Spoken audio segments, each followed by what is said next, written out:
네, 안녕하세요. 김 목사입니다. 오늘 종목 예배 들어가기 전에 기도 한번 드리고 가도록 하겠습니다. 우리 형제 자매님들도 눈 한번 감고 기도하고 가겠습니다. 하늘에 계신 우리 아버지여, 죽은 종목들 가운데서 부활하시고 하늘에 올라 전능함을 얻으사 올라가리와 떨어지리를 심판하러 오시리라. 아버지를 믿사오며 영원한 상승을 믿나이다. 아멘. 네, 오늘 종목 예배는 요 나와 있는 신성 데이터테크 한번 드리도록 하겠습니다. 들어오신 분들 구독, 좋아요, 그리고 댓글로 우리 응원 차원에서 아멘 꼭 한 번씩 남겨주시고 시청해 주시면 좋을 것 같습니다. 아멘이라고 남겨주시고, 우선 흐름도 볼 거고 또 새롭게 이슈를 좀 정리해 드릴 게 있어 가지고 그런 것들도 같이 정리해서 좀 체크를 좀 해보도록 하겠습니다.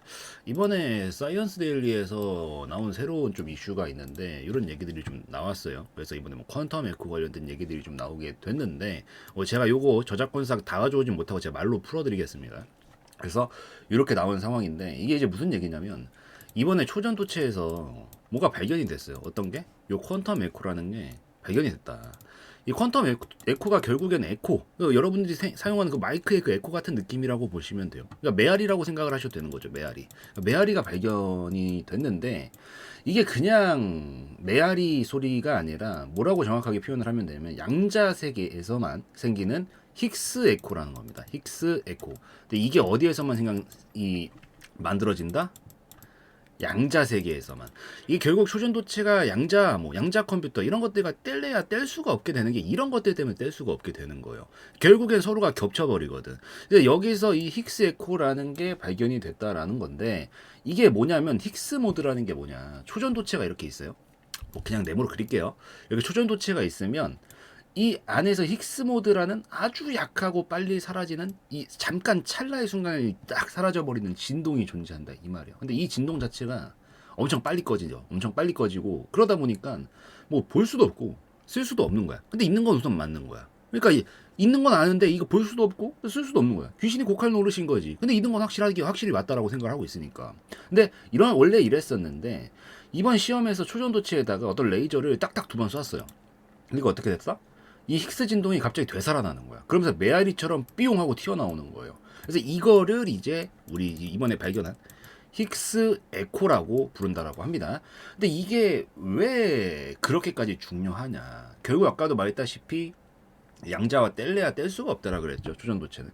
그래서 첫 번째로 이게 있다가 싹 사라져버리는, 숨겨져 버리는 거잖아. 그러니까 이 숨겨져 버린 양자 정보를 다시 띠용 하고 튀어나온다라 그랬죠. 이걸 되살릴 수 있다라는 거예요. 그래서 소전도체 내부에서 일어나는 보이지 않는 양자 경로들이 이 에코를 통해서, 힉스 에코를 통해서 다시 드러나게 되는 거예요. 그러니까 사라진 줄 알았던 양자 정보가 다시 메아리처럼 나타나는 거죠. 그래서 이게 기존의 양자 기술에서는 정말 불가능했던 일이었는데, 이제 그런 거에 대한 실마리가 잡히기 시작을 하는 거고, 두 번째, 정보를 저장하고 다시 꺼낼 수 있습니다. 그래서 이게 첫 번째 빛은 이렇게 빛을 딱딱딱 두 번 쏜다 그랬죠. 이게 아까 전에 첫 번째 빛은 정보를 넣고 두 번째 빛은 정보를 다시 꺼내는 거야. 그러니까 메아리처럼 이렇게 돌아오는 거지, 이렇게. 그래서 초전도체 자체가 양자 저장 장치처럼 작동할 가능성이 굉장히 크다라는 거예요. 그리고 초전도체가 우리가 생각하는 그런 뭐 무저항 막 떠다니는 이것뿐만이 아니라 이 저장 장치처럼 쓸 수 있다라는 거죠. 그리고 지금 쓰는 양자칩 재료에서 발견이 됐거든요. 결국 지금 쓰고 있는 거에서 발견이 된 거야. 결국 이 소리는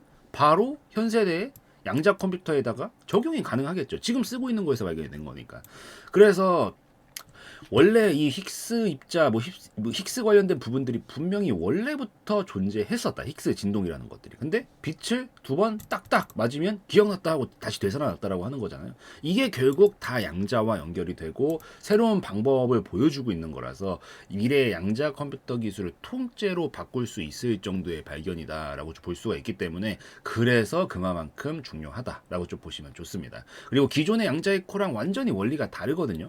그래서 새로운 실마리가 될 가능성이 굉장히 높고, 초전도체가 결국 양자 메모리가 될 가능성이 굉장히 높아졌다라고 좀 보시면 좋을 것 같습니다. 그래서 이해가 되셨을 거라고 생각합니다. 최대한 어려운 내용 걷어내고 쉽게 설명드린다라고 했는데, 혹시 이해가 안 되셨으면 한 번 더 읽어보시면, 들어보시면 뒤로 돌리셔가지고 이해가 되실 것 같으니까 이렇게 좀 정리를 하시고 보시면 좋을 것 같고, 초전도체 쪽에서 결국에는 이런 식으로 흐름들이 앞으로도 더 이어져 나갈 가능성들이 생겼구나라고 좀 보시면 좋을 것 같습니다.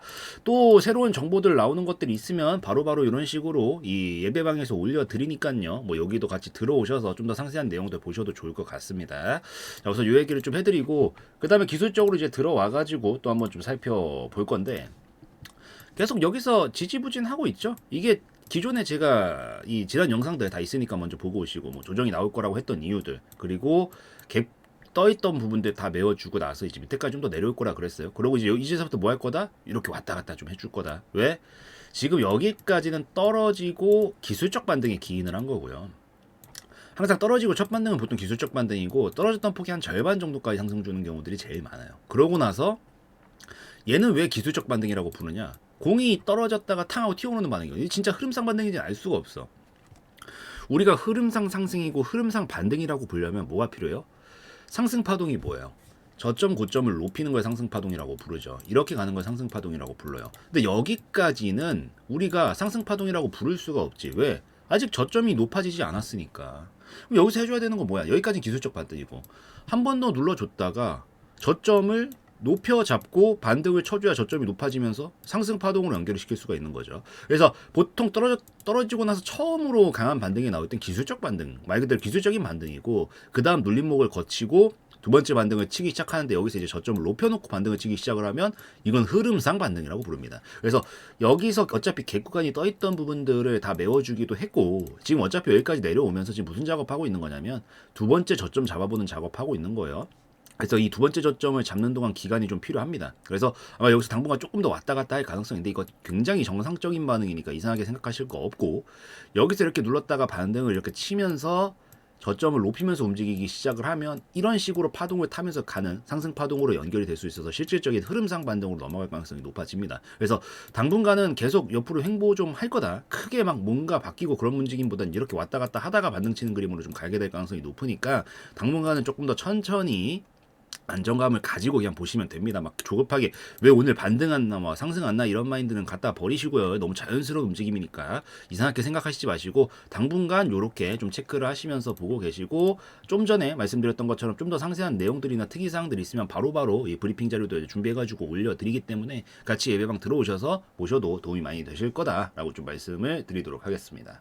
네, 종목 예배방 같이 진행을 좀 하고 있습니다. 압니다, 여러분들. 지금 이제 나가시려고 하는 거. 이런 방들이 너무 많고, 여러분들이 진짜 하도 많은 곳들에서 되었다는 거 누구보다 잘 알고 있습니다. 저도 이 일을 꽤 오래 했기 때문에 그런 부분들을 정말 제대로 알고 있고, 그래서 말씀드리고 싶은 건 뭐, 물론 무조건적으로 여러분들이 뭐 저를 믿고 뭐 들어오셔라. 이런 건 아닙니다. 그렇지만 확실하게 저는 저만의 철학과 생각들을 가지고 운영을 좀 하고 있고, 여러분들이 이곳저곳에서 대인 것들의 가장 공통적인 원인들을 확실하게 알고 있어요. 제가 원하는 건 여러분들이랑 롱런을 하는 겁니다. 여러분한테 말도 안 되는 수익을 뭐 퍼먹여 주겠다라든가 뭐 몇백 퍼센트 같은 뭐 말 같지도 않은 얘기들 이런 걸 하고 싶은 게 아닙니다. 여러분들이 어쨌든 투자라는 시장 안에서 그래도 제가 훨씬 더 오랜 시간을 고민을 해왔고 오랜 시간을 해왔고 여태까지 살아남아 있고 이걸 바탕으로 여러분들이 투자를 접근을 할 때 이런 것들이 좀 도움이 되겠다 싶은 것들 그리고 뭐 종목들도 올려드리는데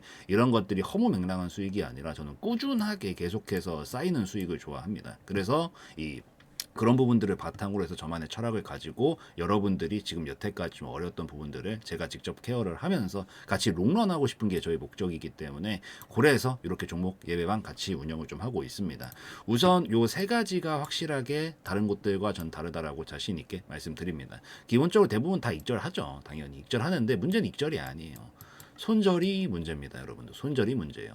이게 매매라는 게 결국에는 수익이 결국 이 계속적으로 수익이 난다는 건 이 익절을 할 때도 있고 손절을 할 때도 있지만 이게 손익비가 맞게 잘 굴러가야 돼요.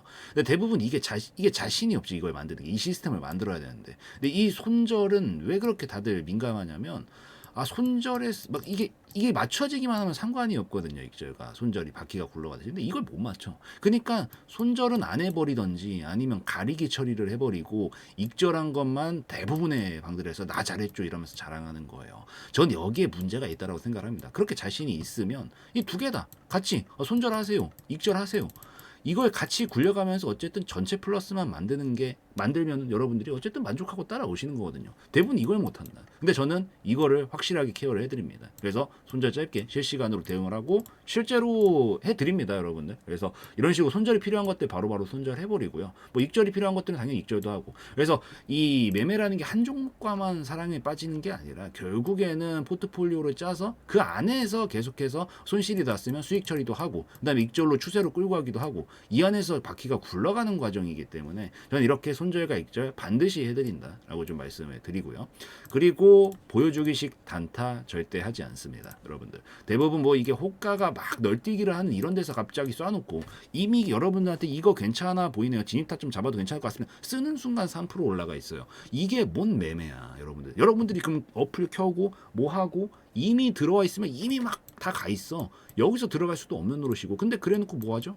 여기서 저희 수익 벌써 몇 프로 났습니다, 이러죠. 뭔 의미가 있냐고요. 여러분들이 수익을 못 보는데 뭔 의미가 있냐고. 이게 보여주기식 단타 절대 안 합니다. 설사 제가 단타를 칠 수 있어도 혼자 하죠, 여러분들. 여러분들한테 올려드리는 거 단타는 절대 이 여러분들한테 리딩을 해준다라는 관점에서 봤을 때 불가능의 영역에 가깝다, 그 변수들을 고려를 하면. 그래서 단타하지 않고요, 스윙으로 하루에 딱 한 종목만 올려드립니다. 그래서 종목들 딱 하루에 한 종목 올려드립니다, 보시면. 그래서 이때도 뭐 제형솔루텍 뭐 이런 것들 올려줬고, 그 다음에 올려드린 거 없죠. 그 다음날까지 하나만 올려드린다 이거예요. 그리고 제형솔루텍이 실제로 뭐 물론 이건 잘된 경우라서 뭐 무조건 다 이렇게 된다 이렇게 생각하지 마세요, 여러분들.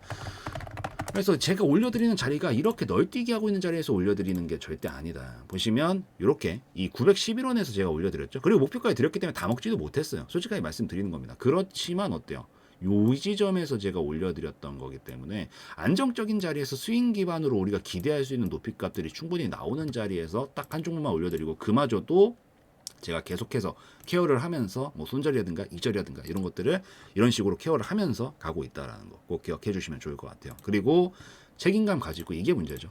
책임감 가지고 끝까지 케어해 드립니다. 이게 가장 어려운 거예요. 롱런 하려면 이게 돼야 되는데 대부분 이게 1번, 2번이 잘 안 되기 때문에 3번에서 문제가 항상 생기는 거예요. 저는 그렇게 운영하지 않습니다. 저만의 철학을 가지고 확실하게 케어해 드리고, 종목들 확실하게 설명드리고 케어도 해드리고, 그리고 특히나 뭐 여러분들 뭐 개별적으로 가지고 계신 종목들도 많이 있죠. 뭐 제가 그 직접 해준다라는 게 아니라 조회수 나오는 것만 봐도 어떤 특정 종목들은 사람들이 되게 관심이 많구나라는 걸 조회수를 기반으로 어느 정도 유출해 볼 수가 있어요. 그래서 이런 뭐 신성 델타테크 뭐 아니면 뭐 이런 것들, 뭐 에이프로젠, 뭐 대부분 이렇게 조회수 많이 나오는 종목들은 많은 분들이 관심을 갖고 있다는 얘기라서 그런 것들도 제가 보이는 것들 있으면 바로바로 설명드리면서 케어도 해드리고 이렇게 좀 가고 있습니다. 그래서 제가 뭐 무조건 여러분들이 저를 믿고 들어와라 라는 건 알지만, 그래도 저는 이 인간은 자기만의 철학을 가지고 롱런하기 위해서 여러분들이랑 이렇게 운영을 해보려고 하고 있구나, 요 정도만 좀 알아주셔도 저는 좋을 것 같아서 요거 같이 좀 설명드리고, 뭐 혹시 같이 한번 롱런 해보고 싶다, 뭐 들어오자마자 무조건적으로 다 따라하고 이러진 않겠지만 그래도 한번 시간 가지고 여러 곳에서 많이 되었지만 그래도 한번 이 인간이 좀 그래도 한번 이런 철학 가지고 있으니까 그런 것들 한번 보고 싶다라고 하시면 이렇게 들어와셔서 보셔도 좋을 것 같다라고 좀 말씀을 드리면서 이건 마무리 짓도록 하겠습니다.